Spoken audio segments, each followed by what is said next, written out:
Oh, it's good to be back. This is legitimately my home away from home. This is my third time this year, and I'm always just like overly excited to just come back to One Church Dover. I'm not kidding. I don't just say that everywhere. I'm quite harsh to other congregations, because they make me come out. Well, I choose to come here. You guys still haven't fixed the first free row thing, though, have you? I was here in September. I had my mum with me. She's gone back to Australia now, and I told her I was speaking at a dedication today. What a joy to be able to just be a part of that. And so she sent for you, so I have no say in it, she sent for you a photo of my baptism 40 years ago that I have to put up. Couple of disturbing things about this picture. The first is, I didn't go to church again for 20 years. I blame that dress. That dress will keep a man out of church for 20 years. The second disturbing thing is, it was great to be with my mum, but I have no idea why Saddam Hussein was there. And why he felt the need to have a family photo with us. I mean, anyone under 30, that just went right over the head. Anyway, so Mum thought that you guys would like to see that. She really loved being here in September when she came.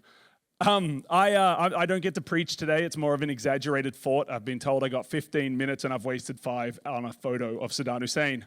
So we got to get into it. So I was thinking about if we could have a thought right now that would touch on this moment, this dedication. I thought about Jesus, and obviously in church, it's good, touch on Jesus. But man, I was thinking of his miracles because he had some bangers. And he healed a lot of people. And I was looking at the people he healed. And she's not my biggest fan, I get it. But he healed a lot of people. He healed the blind. He healed lepers. He healed the paralyzed. He healed a woman who was bleeding. He healed the sick. It said he healed someone with dropsies. So there's hope for the English cricket team. Said, I don't actually know anything about cricket. Do they drop the ball? I don't know. I just assume they're bad at it. So he healed the man with a withered hand. He healed a deaf mute.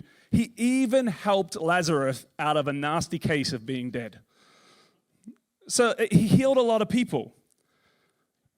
But I think sometimes we get caught up on the miracle that we don't sit long enough in that moment to understand the full depth of what is going on. So to understand that is to understand what healing really meant back in Jesus' day. It wasn't just something that addressed the illness or the physical. When someone was healed, they talked about healing, they talked about the total restoration of someone's well-being, the restoration of their meaning of life, the restoration of their value, the ability to bring them back into society. This was much more than just addressing an illness. It was a bigger picture. And I think that's the powerful thing about some of these miracles that we miss because we're so quick to get excited about the miracle that we miss the impact. And so I wanted to just really quickly, because we don't have much time at all, I wanted to just touch on a real quick miracle at the beginning of Matthew chapter 8. So I'll just read the first 2 verses. It said, when Jesus came down from the mountains, large crowds followed him. A man with leprosy came and knelt before him and said, Lord, if you are willing, you can make me clean. So this is a significant moment. This floor has gotten a lot, either I've gained a lot of weight or this floor has gotten a lot of creakier. And I'm not even convinced which one is true. You were supposed to say it's the floor. Seriously, do you want me to keep loving coming back? Man.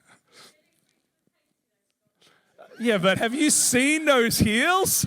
Man, those heels, that's some talent. I mean, my ankles would snap in those heels, not because of how heavy I am. So anyway, thanks, Beth. That's probably the 3rd time I visited Dover this year and the 3rd time Beth called me fat. So, all right. So, real affirming morning for me. So this leper who came to Jesus for healing, let's get back on track. He didn't say, will you heal me? He said, can you make me clean? You see, what happened is he suffered a condition that made him socially unacceptable. It devalued him and made him unwelcome. They considered his condition something that was unclean and unholy. So he was banished from social circles to protect the rest of the community because he was considered unclean. So he had to live outside of the community so he didn't pollute the rest of the population. But then because his condition of uncleanliness posed such a threat, they had this system, and I'm just reading this, it's really interesting. It said, anyone with such a defiling disease must wear torn clothes, let their hair be unkempt, and cover the lower part of their face. I mean, that sounds like a hipster in COVID. They need to know, Leviticus needs to know, torn clothes, unkempt hair, that's come back in style. We're all really confused right now.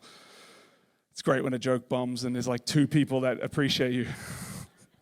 But it said, anyone with such defiling disease must wear torn clothes, let their hair be unkempt, cover the lower part of their face, and cry out, unclean, unclean, unclean.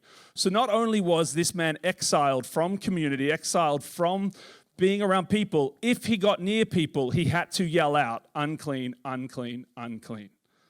Like, you imagine the state of his soul. To be exiled, to be considered unclean. This is not like you're going through something, we're praying for you. It's you are unclean, go away. And if we see you, make sure you yell what you are. I mean, this is pretty bleak. And so what happens is Jesus reached out his hand and touched the man. I am willing, he said, be clean. And immediately he was cleansed of his leprosy. His infection was banished by Jesus' words. We know that. How many other stories are there where things changed because of Jesus' word alone? So his infection was banished by Jesus' words. But his loneliness and his soul was touched by Jesus' hand. There was no need for Jesus to touch him. That's crossing a line. You're not allowed to touch people who are unclean. Jesus is touching the untouchable. He is crossing a line that shouldn't be crossed. A line that he doesn't have to cross because his words alone has always been enough to deal with the situation. But the situation was bigger than this man's illness. The situation was about the total restoration of this human being. It wasn't enough to heal the condition. He had to touch his soul. He had to touch his heart. And that's why I think this is one of the things we miss when we look at these stories. Because community is important. It played a part in the dedication. That's why I thought, if we're going to talk about something on a dedication, let's talk about community. Because I know when we do the dedication, we're going to talk about the importance of community. Community is important. See, if you look at these stories where Jesus heals people, it's not always clear whether that total restoration led to someone making a faith decision. That's not always made clear. That's left for us to question. That's left for us to wonder. But what is always clear is this outcast who is outcasted because something is wrong with them. Most of the time, not their fault. They are now allowed to be brought back. They are restored to community, restored to society. They were out and now they're in. And that's because community is important. You see, opinions is language of the head. We love arguing opinions. But belief and belief systems is language of the heart. And people's beliefs don't shift if they don't feel safe, they don't feel secure, and they don't feel like they belong. We can't underestimate the importance of community. Even for ourselves as believers. The minute we think we can do this without community, we're lying to ourselves. You know, that picture, which is awful, it's truly horrendous. It made me think of something else. I was sitting in a hotel this morning. I was thinking of another strange childhood memory. And the strange childhood memory was When I was growing up on our street, there was a couple of men on the street that, for whatever reason, a couple of times a week, would water their driveway. They would just go out onto the street after work and water their driveway. I kid you not. Now, I don't know how much water a concrete driveway requires. It's obviously important because they were committed to it. I'm kidding you not. This was a thing that just broke my brain as a kid. I'd be like, Dad, why are they watering the driveway? And in Australia, some of the driveways go like this. So they're watering from the bottom. It's just coming right back at them. Are they hoping like if we keep it in the sun and we water it, we're going to get like a multi-story car park eventually? Like, are they trying to, like, is this the male equivalent of a rose garden? Man, I'm going to charge rent on these extra spaces. But no, I kid you not, a couple of times a week, these men would water their concrete driveways. And what I saw was watering your driveway was like the bat signal to the other men in the neighborhood, come out and have a chat. Because other men would come out and either water their driveway beside the person's driveway or stand next to the guy and chat with him as he continued to water his concrete driveway. And what I learned about these men was that they had family and they had work, but this sacred act, multiple times a week of watering their driveway was their version of community. That was the only social interaction they had outside of family and work. I think it's great they had that. I think it's depressing that that's all that was. You know, God often said in the beginning when he saw what Adam got up to without Eve, it's not good for man to be alone. It's obviously not good for man to be alone. Imagine how much water we would waste if we were on our own. Our concrete driveways are responsible for global warming. I don't want to hear about carbon emissions. Got to stop watering concrete. Anyway, that one went a little better, didn't it? Oh, it's good. It's good. But community is important.